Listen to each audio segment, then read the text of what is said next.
You're good whenever. So we're doing some rear brakes on an MG, and there's a few things that are unique with shoe brakes on an MG.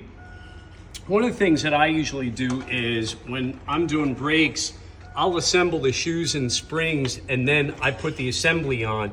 Now the nice thing with an MG is we can take the hub off and then the hub's out of our way. And while we're in here, it's really easy to do an axle seal if we need to do an axle seal. So that's unique. The other thing that's unique is MG rear brake adjuster. So this brake adjuster is a really simple device.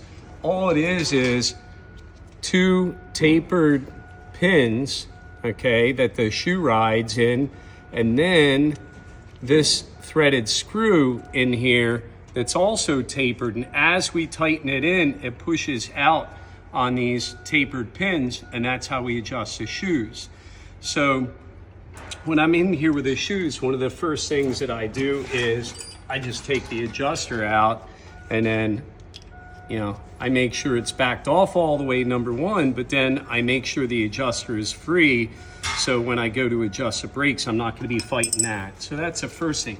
The other thing that's unique is how the brake cylinder, the wheel cylinder is held in. So the wheel cylinder is held in with a metal clip. So it's just like a snap ring holds it together. So you can see there's our snap ring that holds our new one in. There's our new wheel cylinder. And the other thing that a lot of people will make the mistake is they'll install the wheel cylinder and tighten the bolts or put the clip in before they put the line on. But remember, if you can manipulate the wheel cylinder, it's easier to get the thread started on the line because then you're not trying to move the steel line. So I put the wheel cylinder into position and then I reach back and I start the nut threads, because then I can move it around and I know I can get a bunch of turns, finger tight, so I know it's all in position. The other thing is that the bleeder also holds it in position. So you have to take the bleeder out to take the old one out, and you have to take the bleeder out of the new one to put the new wheel cylinder in.